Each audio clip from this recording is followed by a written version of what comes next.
నమస్తే S9 న్యూస్కు స్వాగతం. నా పేరు శ్రీనివాస్. ముందుగా హెడ్లైన్స్ చూద్దాం.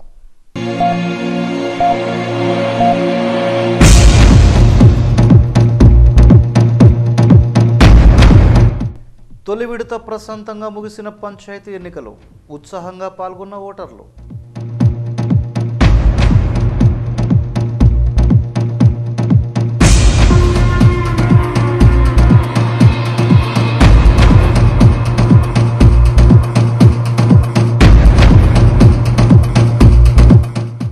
త్వరలోనే ప్రతిరోజు తాగునీరు అందించడానికి అవసరమైన చర్యలు తీసుకుంటాం. స్థానిక ఎమ్మెల్యే శ్రీనివాస్ గౌడ్.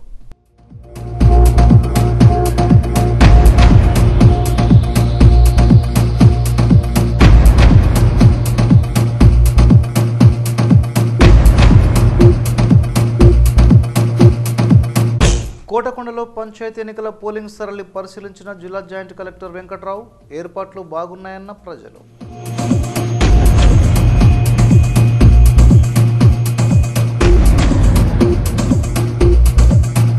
నారాయణపేట మండలం కోటకొండ గ్రామంలో పంచాయతీ ఎన్నికల పోలింగ్ సరళిని జిల్లా జాయింట్ కలెక్టర్ వెంకట్రావు పరిశీలించారు. ఈ సందర్భంగా ఆయన ఓటు వేయడానికి క్యూలో ఉన్న ఓటర్లతో మాట్లాడుతూ పోలింగ్ కేంద్రంలో కల్పించిన సౌకర్యాలపై ఆరా తీశారు.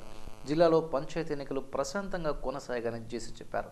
మధ్యాహ్నం 1 గంట వరకు పోలింగ్ పూర్తవుతోందని, 2 గంటలకు ఓట్ల లెక్కింపు ప్రారంభిస్తామన్నారు. ఇదే రోజు ఉప సర్పంచ్ ఎన్నికను కూడా పూర్తి చేస్తామని ఆయన స్పష్టం చేశారు.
అద్వైతంగా జరుగుతుంది ఎలక్షన్ బాగా జరుగుతుందా?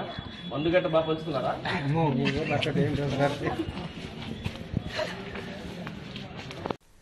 మహబూబ్ నగర్ పట్టణవాసులకు శుభవార్త. అతి త్వరలోనే ప్రతిరోజు ఇంటింటికి శుద్ధ జలాలు కుళాయిల ద్వారా అందించడానికి రంగం సిద్ధమైంది. ఈ మేరకు మహబూబ్ నగర్ ఎమ్మెల్యే శ్రీనివాస్ గౌడ్ రాష్ట్ర ఇంజనీరింగ్ ఉన్నతాధికారులతో చర్చించి అవసరమైన చర్యలు చేపట్టాలని అధికారులకు సూచించారు. ఈ మేరకు స్పందించిన అధికారులు త్వరలోనే ఇంటింటి మిషన్ భగీరథ నుంచి శుద్ధ జలాలు అందించడానికి రంగం సిద్ధం చేశారు. మహబూబ్ నగర్ పట్టణంలో గతంలో 15 రోజులకు ఒకసారి తాగునీరు వచ్చేది. దీంతో ప్రజల అవస్థలు వర్ణనాతీతంగా ఉండేది. మహబూబ్ నగర్ ఎమ్మెల్యేగా శ్రీనివాస్ గౌడ్ గెలిచిన తర్వాత తాగునీటి సమస్యపై పూర్తి స్థాయిలో ఫోకస్ పెట్టి సమస్యను క్రమంగా తగ్గించారు. ఇంజనీరింగ్ అధికారులతో పలు దఫాలుగా చర్చించారు. ఈ మేరకు గత 4 ఏళ్లుగా పట్టణంలో రోజు విడిచి రోజు నీరు నల్లాల ద్వారా అందుతోంది. అయితే ప్రతిరోజు ఇంటింటికి మిషన్ భగీరథ పథకం ద్వారా శుద్ధ జలాలు అందించే విధంగా చర్యలు తీసుకోవాలని mission Bhagiratha ESP Dhan Singh, SE Devanand, EE Vijayabhaskar Reddy, Megha CGM Kalyan Srinivas, project manager సుబ్బారెడ్డిలతో చర్చించారు. పాలమూరు పట్టణంలో మిషన్ భగీరథ కోసం 310 కిలోమీటర్ల పైప్ లైన్ వేయాల్సి ఉండగా ఇప్పటికీ 285 కిలోమీటర్లు వేశారని, త్వరలోనే దీన్ని పూర్తి చేస్తామని ఇంజనీరింగ్ అధికారులు ఎమ్మెల్యేకు చెప్పారు. ఫిబ్రవరిలోగా వాటర్ ట్యాంకుల నిర్మాణం పూర్తి చేసి అనుకున్న విధంగా ప్రతిరోజు నీరు ఇవ్వడానికి ఏర్పాట్లు చేస్తామని అధికారులు హామీ ఇచ్చారు.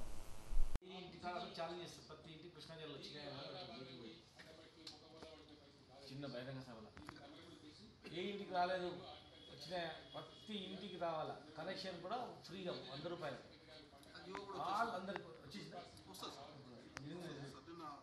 డిస్కషన్ ఉన్నా అయితే డిస్కషన్ అంటే సార్ 6,000 అంటే కూడా తీసుకుంటున్నాడు, ముందు ఇచ్చేద్దాం, కావాలనుకుంటే 6,000 మంత్లీ 1,200 6,000 అంటే తీసుకోడు, అట్లా అయిపోతుంది. 100 రూపాయలు వాడు దాని మంది తీసుకుంటాడు రేట్ పెట్టేసి. అంటే ఇమీడియట్ అందరినీ మాట్లాడారు. చాలాసేపు డిస్కషన్ యూఎస్ చీఫ్ అక్కడ డిస్ప్లే చెప్పి మనం ఇన్ఫార్మ్ చేయించాలా అని చెప్పి మీతో మాట్లాడాడు.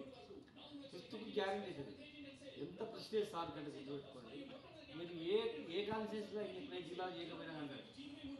మీరు 14 ఓవర్ ట్యాంక్ పెడుతున్నాం, 14కి ఇవాళ ఎంత పర్సెంట్ అయింది చూసుకోవాలా. మన డిపార్ట్మెంట్ సూపర్వైజర్ అయితే కుప్పలు వేసిపోయింది, అంత దోయిండు అడ్డగులేదు చేసింది అంతే.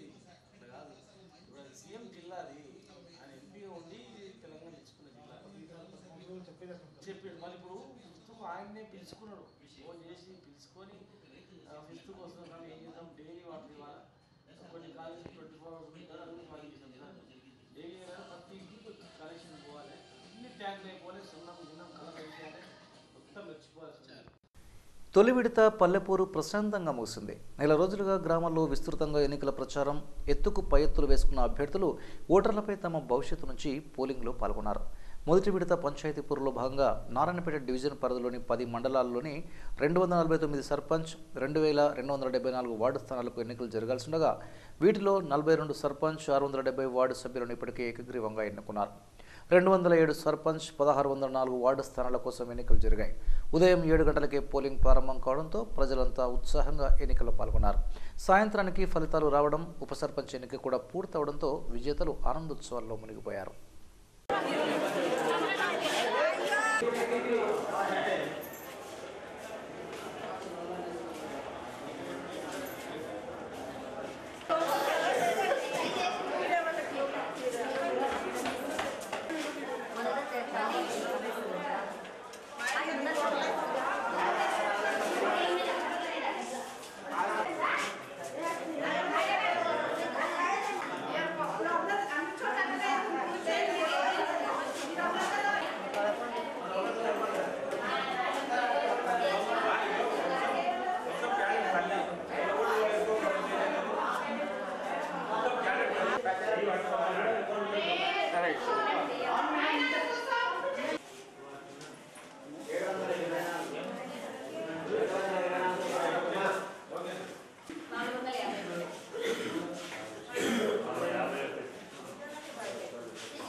ఓకే వేసి అట్లే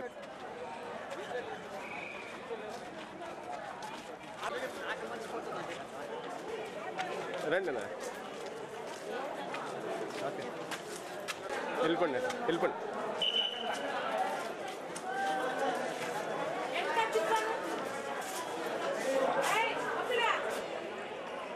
అట్లే వెళ్ళిపోయారు.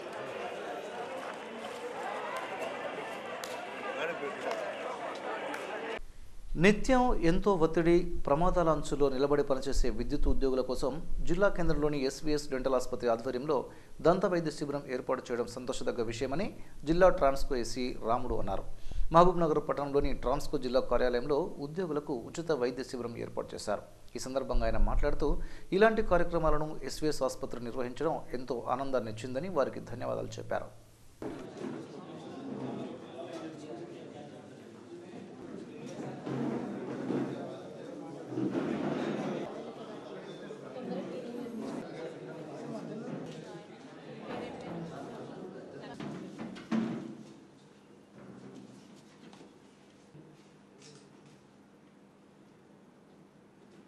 విద్యుత్ శాఖలోని ఉద్యోగులందరికీ హెల్త్ చెకప్లో భాగంగా ఎస్వీఎస్ హాస్పిటల్ వారి సహకారంతో విద్యుత్ శాఖ సర్కిల్ ఆఫీస్లో డెంటల్ క్యాంపుని కండక్ట్ చేయడం జరుగుతూ ఉంది.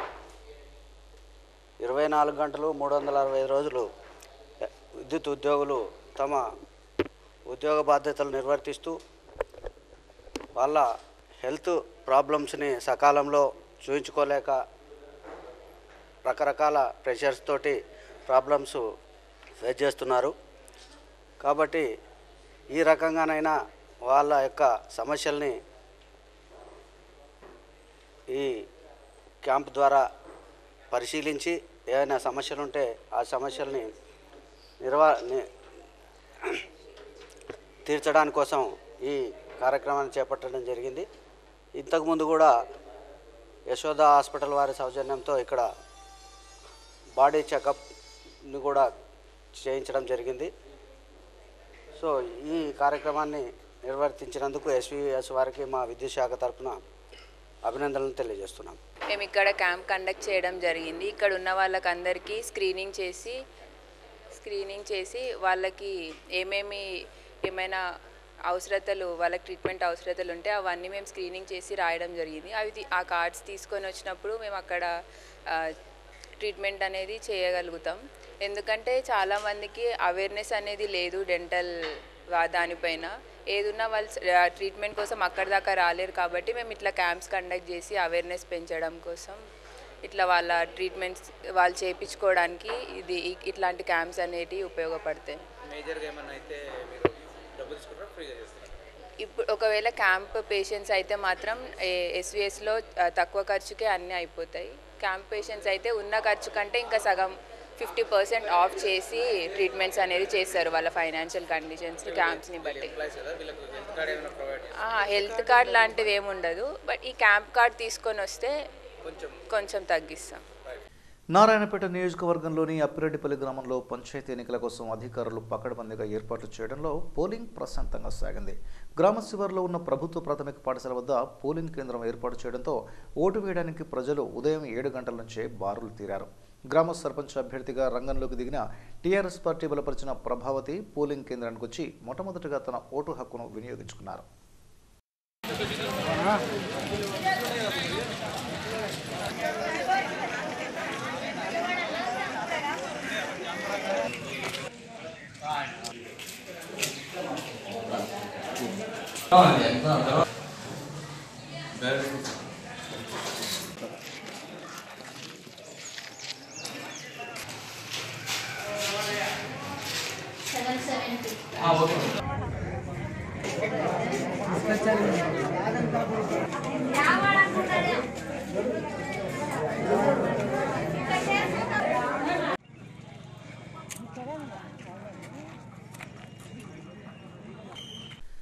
పాలమూరు పట్టణంలోని శ్రీ వాసవి మాత కన్యకా పరమేశ్వరి ఆలయంలో అమ్మవారికి ప్రత్యేక పూజలు నిర్వహించారు. అమ్మవారు జన్మించిన పెనుగొండ నుంచి అమ్మవారి పాదాల ప్రతిరూపాలను ఇక్కడికి తీసుకొచ్చారు. ఈ సందర్భంగా అమ్మవారి పాదాలకు పంచామృత అభిషేకాలు, కుంకుమార్చనలు నిర్వహించి వడిబియ్యం అందజేశారు. ఈ కార్యక్రమంలో పట్టణ ఆర్యవైశ్య సంఘం నాయకులు పెద్ద ఎత్తున పాల్గొన్నారు.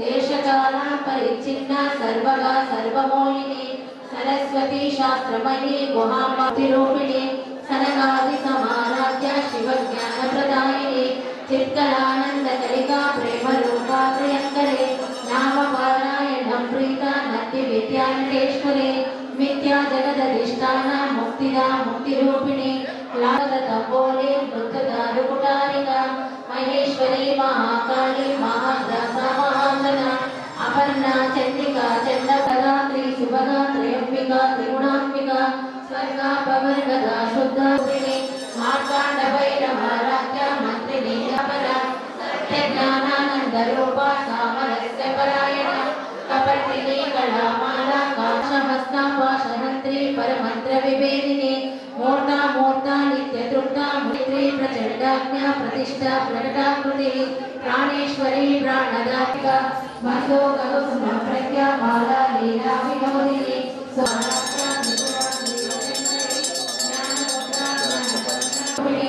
అవ్యాజటమూర్తి రజ్ఞానదేవిక ఆబాలకోపవిదిత సర్వానుల్లంఘ శాసన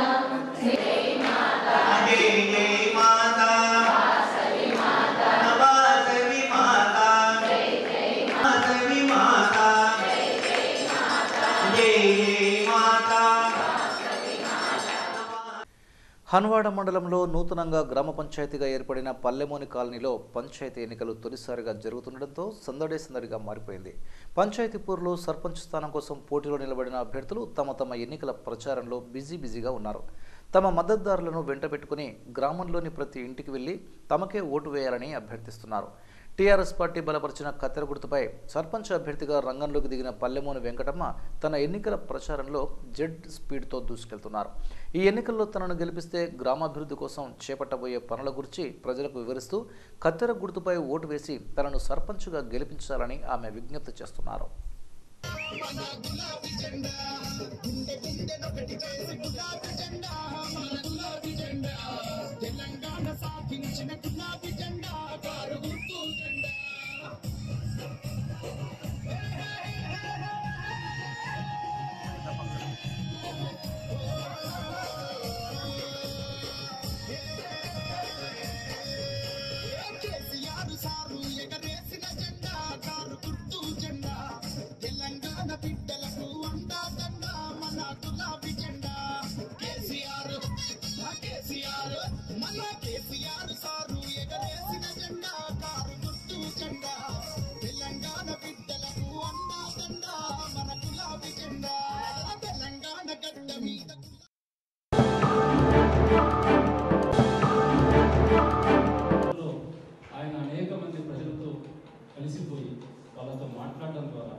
యాత్ర చేయడమే కాదు, యాత్ర చేయడం వల్ల ఆనాటి సాంఘిక ప్రజల యొక్క కానీ రాజుల యొక్క ప్రజల జీవన విధానం ఏ విధంగా ఉండేదో ఆ యాత్ర చేయడం వల్ల అక్కడ ఉన్నటువంటి సామాన్య జనులకు ప్రజలు అక్కడ చరిత్ర ఏంటనే ప్రపంచాన్ని ప్రయత్నం చేస్తే మనలాంటి వాళ్ళ భవిష్యత్తులో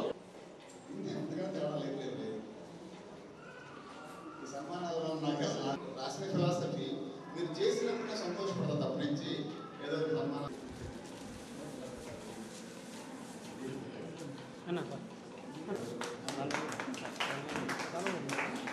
చప్పట్ల గట్టి కట్టాలి.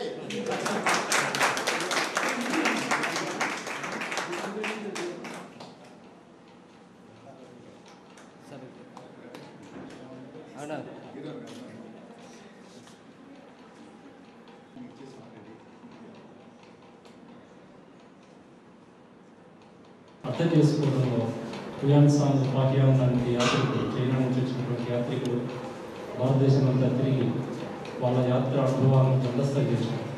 ఆ యాత్ర అనుభవాల గ్రంథాలను చదవడం ద్వారా ఆనాటి భారతదేశ పరిస్థితులు, ఆనాటి రాజకీయ పరిస్థితులు, సామాజిక స్థితిగతులు, ఆర్థిక స్థితిగతులు ఇవన్నీ కూడా ఈరోజు ఉన్నటువంటి చరిత్రకారులు ఆ గ్రంథాలను చదవడం ద్వారా అర్థం చేసుకున్నారు. ఆ రోజు వాళ్ళు హుయాన్సాంగ్ కానీ పాకియాన్ కానీ లాంటి వాళ్ళు భారతదేశం అంతటా తిరిగి అక్కడ ఉన్నటువంటి రాజులను కలుసుకోవడం, అక్కడ ఉన్నటువంటి ప్రజల్ని కలుసుకోవడం, వాళ్ళ అనుభవాన్ని గ్రంథస్థీకరించడం, ఆ గ్రంథాలను చదవడం ద్వారా ఆనాటి సామాజిక రాజకీయ ఆర్థిక స్థితిగతుల్ని ఈ రోజు ఉన్నటువంటి చరిత్రకారులు అర్థం చేసుకోగలుగుతున్నారు. ఏనుగుల వీరాస్వామి గారు రాసినటువంటి కాశీయాత్ర కూడా జరిగింది. వారు చిన్నపట్నం నుంచి బయలుదేరి కడప, ఆత్మకూరు, తర్వాత సోమశిల దగ్గర కృష్ణానది దాటి మన గడ్చర్లకు వచ్చేదాన్ని అది చదవడం ద్వారా ఆ రోజుల్లో దాదాపు 150 సంవత్సరాల క్రితం మన తెలంగాణ, మన ఆంధ్ర, మన తెలుగు ప్రాంతం ఏ విధంగా ఉండేది, ఇక్కడ ఉన్నటువంటి ప్రజలు ఏ విధంగా బతికేవారు, ఇక్కడ ఉన్నటువంటి ప్రజల యొక్క సామాజిక స్థితిగతులు ఎలా ఉన్నాయి, వాళ్ళ కల్చర్ ఎలా ఉంది, వాళ్ళ ఆర్థిక స్థితి ఎలా ఉంది అనేది మనకు ఈరోజు అర్థం చేసుకోవడానికి ఆ గ్రంథం పనికి వస్తుంది. అట్లాగే రాహుల్ సాంకృత్యాయనని చాలా గొప్ప యాత్రికుడు. ఆయన ప్రపంచం అంతా జరిగినాడు. ఆయన రాసినటువంటి గ్రంథం ఓల్గాసే గంగా. ఆ పుస్తకం చదవడం ద్వారా మానవ ప్రస్థానం ఓల్గాలో మొదలై గంగ వరకు ఆర్యుల ప్రస్థానం ఎట్లా జరిగింది, ఆ జరిగే క్రమంలో మానవ పరిణామం ఏ విధంగా అభివృద్ధి చెందింది అనేది చాలా స్పష్టంగా మనకు అర్థమవుతుంది.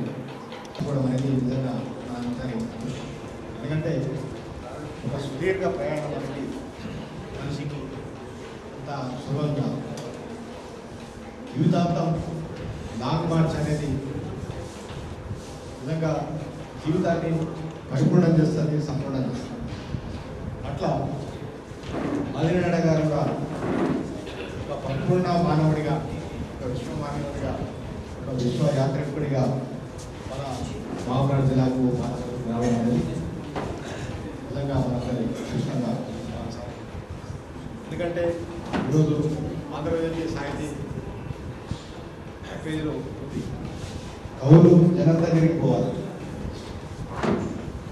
అట్లా నిజమైన కానీ జనం దగ్గరికి, లోకం మధ్యలోకి ప్రయాణిస్తేనే కానీ సంపూర్ణత, వివేకం, జ్ఞానం అనేది కాదు.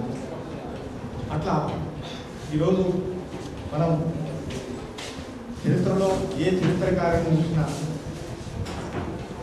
ఇట్లా ఒక యాత్ర అనేది చేయడం మనం గమనిస్తాం.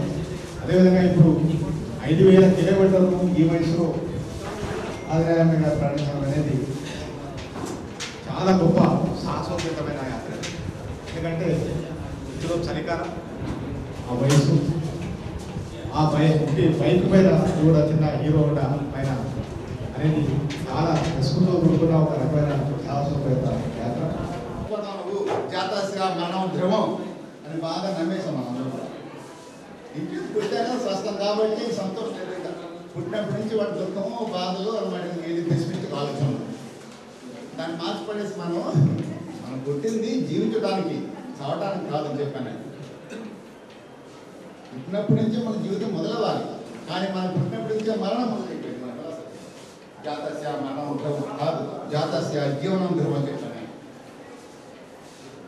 అన్నీ తెలుసు, మీరు నేను గొప్పవాడినే కానీ ఇవన్నీ అందరూ తెలుసు, కానీ ఆచరించడం అన్నమాట కొంచెం ఇబ్బంది. మన ఆరోగ్యం ఎలా ఉండడం మనకు తెలియదు అంటే, అంత మంచిగా ఉండడం మనకు తెలియదా? అన్నీ తెలుసు మన అందరికీ. కాకపోతే లాలచ్ సామాన్లు కొనుక్కోవడం, కన్జ్యూమర్ రిజర్వ్లో పడిపోయి మన ఆలోచన చంపేసుకొని మనం అలా జీవోత్సవాలాగా జీవిస్తూ ఉంటారనమాట సగటు భారతీయులు. ఒక రహస్యం అది. ఇదంతా ఎందుకు వస్తుందంటే తిరగకుండా ఒక చోటే ఉండిపోవడం వలన. తీర్థయాత్రలు అవన్నీ ఎందుకు పెట్టారంటే 50 మంది చూడండి, పేదవాళ్ళు ఉంటారు, దాంట్లో కష్టపడేవాళ్ళు ఉంటారు, రిచ్ పీపుల్ ఉంటారు, అందరూ ఒకటేనో, అందరూ మనుషులేనో, అందరూ మనం కలిసిమెలిసి పోవాలి, కష్టాలు సుఖాలు పంచుకోవాలి అని చెప్పేందుకోసం అనమాట యాత్రలు మొదలైనవి. మనం వాటిని బంద్ చేసి పడేసి అనమాట. నేను విలాసానికి యాత్ర కేవలం అంటే ఇప్పుడు మన పనిలో టెన్షన్ రిలీజ్ చేసుకోవడం కోసం యాత్ర అలా అయిపోయింది మనకి. అది కాదని చెప్పి తెలుసుకున్నా మీకు నేను చెప్పనక్కర్లేదు. అన్నీ మన మనసు ఒప్పుకోదు అనమాట. పక్కవాడి బిల్డింగ్ లాగా మన బిల్డింగ్ ఉండాలని, పక్కవాడి కారు లాగా మన కారు ఉండాలని కొన్ని అంత మామూలు బాధ్యతవే. అంటే అలాంటి ఆలోచన విధానం మారాలి. అందరూ మనుషులు సమానమైన వాళ్ళు, అందరి రక్తము అందరి అంతా ఒకటే. ఇవన్నీ తెలిసి మనకి మనం వేరే ఎవరి చేత చెప్పించుకోనక్కర్లేదు, ఎక్కడ వెళ్ళి ఉన్నక్కర్లేదు కూడా. దాంట్లో ఉన్న ఆనందము, దాంట్లో ఉన్న సౌందర్యము తెలుసుకోవడం కోసం మీరు మొదలు పెట్టుకోవాలి. ఒక మనిషి 1 కోటి రూపాయలు సంపాదించింది, ఒక మనిషి 100 రూపాయలు సంపాదించింది, రెండు సమానమే. లాస్ట్ కాటా పట్టుకుంటే లాస్ట్ లైఫ్లో రెండు సమానమే, ఏం తేడా ఉండదు. అందరూ సచ్చుకుంటాం, ఎవరికి సెలెస్గా ఉండేది ఎవరు లేదు. ఆ ఉన్న జీవితాన్ని గొప్పగా గడుపుకుందాము, గొప్పగా జీవిద్దాము. పుట్టిగా బతకడం ఏదో 3 పూట్ల కొంచెం ఫుడ్ తినేసి మన బతకడం వల్ల ఆ జంతువులకి మనకి తేడా ఏం లేదు కదా అని తెలుసుకోవడమే ఎడ్యుకేషన్ ముఖ్యం. ఆ విద్య నేర్చుకోవడం మనం. ఆ విద్య నేర్చుకొని విద్యతో మన జీవితాన్ని బాగు చేసుకోవాలి, కానీ మన జీవితాన్ని నాశనం చేసుకోవాలి. బులెటిన్ గురించి ముందు హెడ్లైన్స్ మరోసారి చూద్దాం.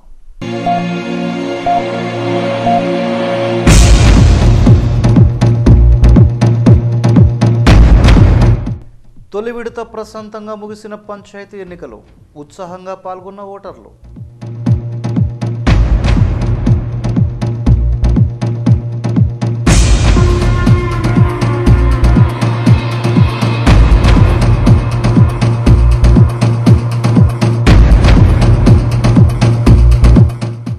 త్వరలోనే ప్రతిరోజు తాగునీరు అందించడానికి అవసరమైన చర్యలు తీసుకుంటాం, స్థానిక ఎమ్మెల్యే శ్రీనివాస్ గౌడ్.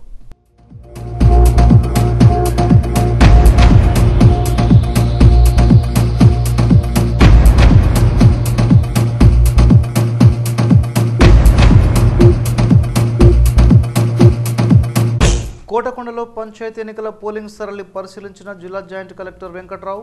ఏర్పాట్లు బాగున్నాయన్న ప్రజలు.